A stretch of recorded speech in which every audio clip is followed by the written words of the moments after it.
Everyone, welcome to bright IQ। तो जैसा कि हम लोग अभी क्रैश कोर्स पढ़ रहे हैं क्लास 10th का, जिसमें हम लोग चैप्टर 1 और चैप्टर 2 को अच्छे से कंप्लीट कर चुके हैं। एक्सरसाइज वाइज सारे हम लोग बेसिक कॉन्सेप्ट को क्लियर कर रहे हैं, देन उसके बाद में एक्सरसाइज के कुछ क्वेश्चन को सॉल्व कर रहे हैं। नेक्स्ट हम लोग पढ़ते हैं 3 चैप्टर, जो क्या है pair of linear equation in 2 variable, जिसको हिंदी में क्या बोलते हैं, 2 चर वाले रैखिक समीकरण।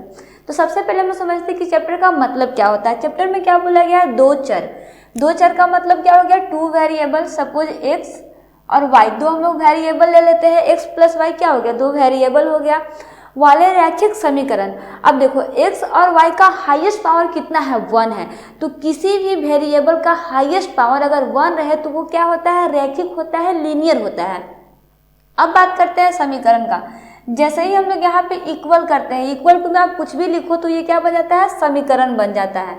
युग्म का मतलब क्या होता है, जोड़ा, पेयर। जैसे हम लोग क्या लिख सकते हैं, 2x plus 5y equal to 10। ये दोनों मिलके क्या हो गया, तो ये दोनों मिलके हो रहा है हमारा पेयर, जिसको हम लोग क्या बोल सकते हैं, युग्म बोल सकते हैं, एक जोड़ा बोल सकते हैं ना, जोड़ा बोल सकते हैं। इस तरह से हम लोग इसको बोल सकते हैं, ठीक है। तो सिंपल सा हमारे पास x plus y equal to 0 and 2x plus 3y equal to 10 जो है वो 2 इक्वेशन है, 2 समीकरण है। कैसा समीकरण है, तो ये समीकरण जो है वो रैखिक समीकरण है, 2 चर वाले रैखिक समीकरण, जिसमें x और y 2 चर हैं और दोनों क्या है, रैखिक है, जिसका हाईएस्ट पावर कितना है, 1 है। और ये दोनों क्या है, युग्म है, यानी कि ये पेयर में है। तो हम लोगों को बेसिकली एक्सरसाइज 3.1 में क्या पढ़ना है कि हम लोग कोई भी 2 चर वाले रैखिक समीकरण को किस तरह से हम लोग सॉल्व करते हैं, यानी कि वर्ड के रूप में दिया होगा आपके पास, बोला जाएगा कि ये इतना होता है, इतना होता है। तो इसको आप पहले समीकरण बनाओ, उसके बाद में आप उसको ग्राफ में बनाओ। तो हम लोगों को बस एक्सरसाइज 3.1 में यही पढ़ना है कि अगर आपके पास कोई क्वेश्चन दिया हुआ है तो उसे आप कैसे पहले समीकरण के रूप में बनाओगे, और समीकरण के रूप में बनाने के बाद उसको किस तरह से वेरिएबल यानी कि x और y के मान को निकाल करके उसको कैसे ग्राफ पे प्लॉट करोगे। तो चलिए हम लोग इसके लिए एक एग्जाम्पल लेते हैं और उस एग्जाम्पल से हम लोग निकालते हैं x और y के मान को, और उसको हम लोग प्लॉट करके देखते हैं ग्राफ पे। तो देखिए हम लोग एग्जाम्पल में 2 इक्वेशन लेते हैं। फर्स्ट इक्वेशन मेरे पास क्या है, x minus 2y equal to 0, ये हमारा समीकरण 1 है, और 3x plus 4y equal to 20, ये मेरा समीकरण 2 है।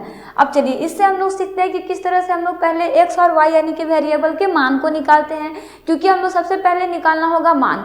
जब तक हम लोगों को पता नहीं होगा कि x का मान कितना है, y का मान कितना है, तो हम लोग ग्राफ नहीं बना सकते हैं। तो इसके लिए आपको क्या करना होता है, कुछ भी नहीं करना होता है। सपोज हम लोग इक्वेशन 1 से चलते हैं, ठीक है। इन इक्वेशन फर्स्ट में क्या दिया हुआ है, x minus 2y equal to 0।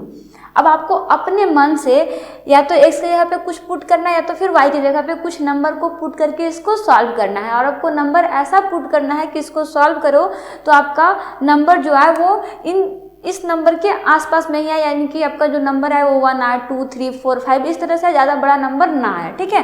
तो सिंपल से हम लोग यहाँ पे अगर y के जगह पे 0 रखते हैं तो x का वैल्यू ऑलरेडी 0 आ जाएगा, ठीक है। तो हम लोग क्या करते हैं, यहाँ पे लेट यानी कि माना y बराबर 0। तो जब हम लोग y का मान 0 रखते हैं तो क्या चेंजिंग होता है, तो ये हो जाता है x minus 2 into 0 equal to 0, यानी कि x का वैल्यू कितना हो जाएगा, सिंपल सा 0 हो जाएगा, क्योंकि 2 0 से मल्टीप्लाई होके 0 हो जाएगा, इसलिए x का वैल्यू कितना बचेगा, 1 बचेगा।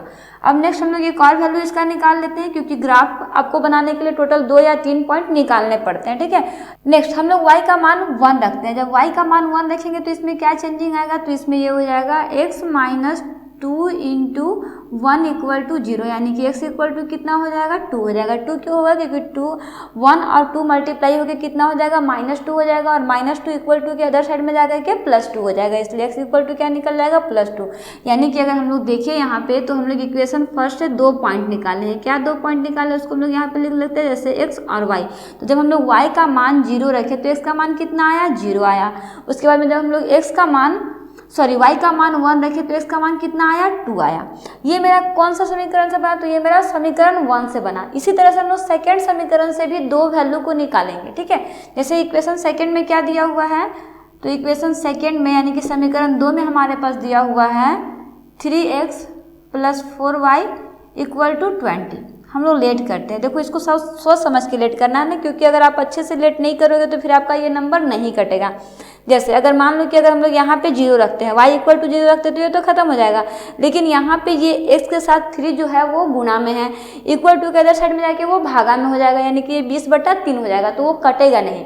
इसलिए आपको कुछ ऐसा वैल्यू रखना ताकि ये नंबर जो है पूरी तरह से कट जाए। जैसे अगर मैं यहाँ पे x इक्वल टू 0 रखती हूँ तो ये 0 के साथ मल्टीप्लाई होकर खत्म हो जाएगा, और ये y के साथ जो 4 है ये 4 इक्वल टू के अदर साइड में जा करके डिवाइड होकर के इसका आंसर जो है वो 5 आ जाएगा। देखो कैसे, तो लेट x इक्वल टू 0, ठीक है, तो यहाँ पे क्या हो जाएगा 3 into 0 plus 4y equal to 20, तो ये हो जाएगा 4y इक्वल टू 20, तो y इक्वल टू कितना हो जाएगा 20 को डिवाइड करेंगे 4 से, तो 4 के टेबल में 20 आता है, कितने टाइम्स में आता है, तो ये आता है 5 टाइम्स में, ठीक है। तो इस तरह से हम लोग बहुत आसानी से वैल्यू को निकाल सकते हैं, सिंपल सा है।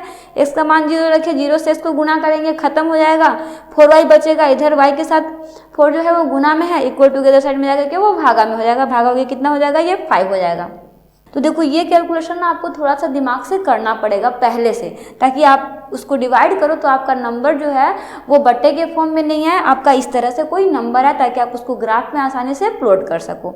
तो देखो हम लोग क्या करते हैं, x equal to let x equal to 4 let करते हैं, तो ये क्या हो जाता है, तो ये हो जाएगा 3 into 4 plus 4y equal to 20, यानी कि ये हो जाएगा 12 प्लस 4y इक्वल टू 20, तो 4y इक्वल टू कितना हो जाएगा, तो ये हो जाएगा 20 माइनस 12, यानी कि आ जाएगा 8, और ये y बराबर कितना हो जाएगा 8/4, यानी कि 4 के टेबल में 8 आता है, कितने टाइम्स में आता है, 2 टाइम्स में आता है।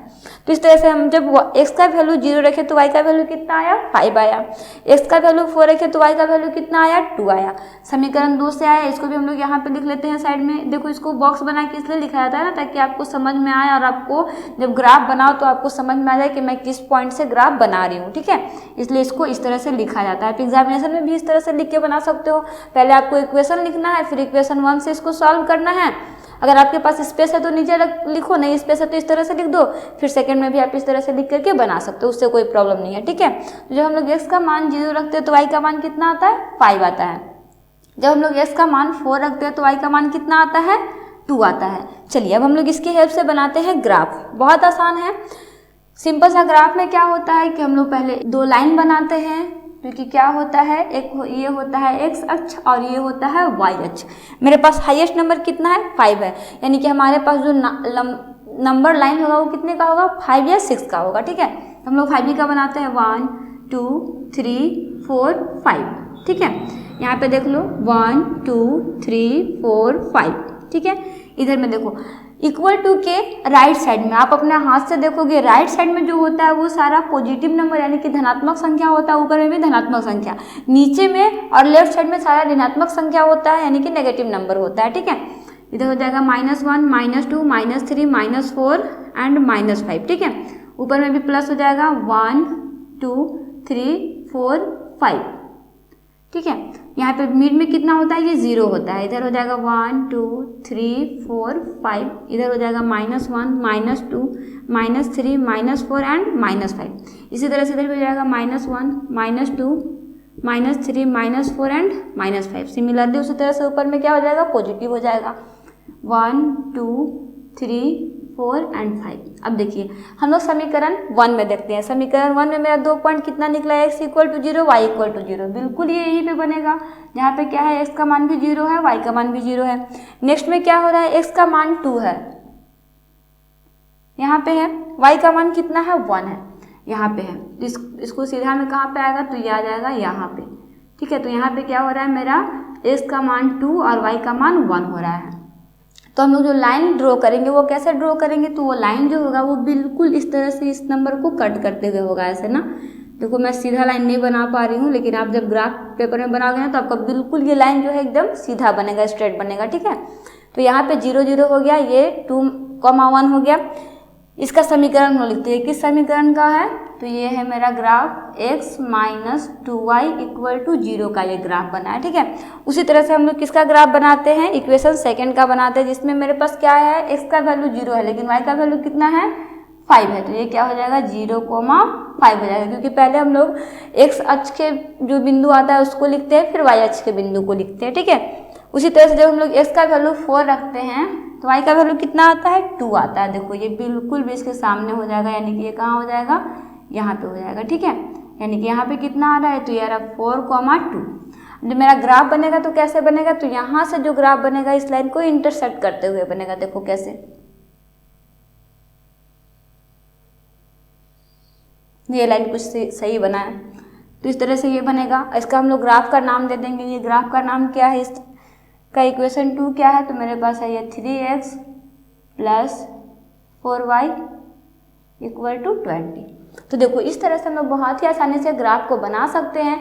सबसे पहले आपको क्या करना है कि इक्वेशन से x और y के 2 या 3 मान को निकालना। ज़्यादा से ज़्यादा आप 2 ही निकालो, जब तक रिक्वायरमेंट ना हो तब तक 2 से ज़्यादा निकालने का ज़रूरत नहीं है। तो हम लोग 2 मान को निकाल लेते हैं दोनों इक्वेशन से, और इस तरह से उसको ग्राफ में बहुत ही आसानी से प्लॉट कर देते हैं। तो यही था एक्सरसाइज 3.1 का बेसिक कॉन्सेप्ट, जिसमें हम लोग सीख चुके हैं कि अगर हमारे पास इक्वेशन दिए हुए हैं तो उस इक्वेशन की हेल्प से हम लोग कैसे ग्राफ को बनाते हैं। पहले हम लोग x और y के मान को निकालते हैं, मिनिमम 2 मान को निकालते हैं, और उसके बाद में उसको इस तरह से ग्राफ में प्लॉट करते हैं।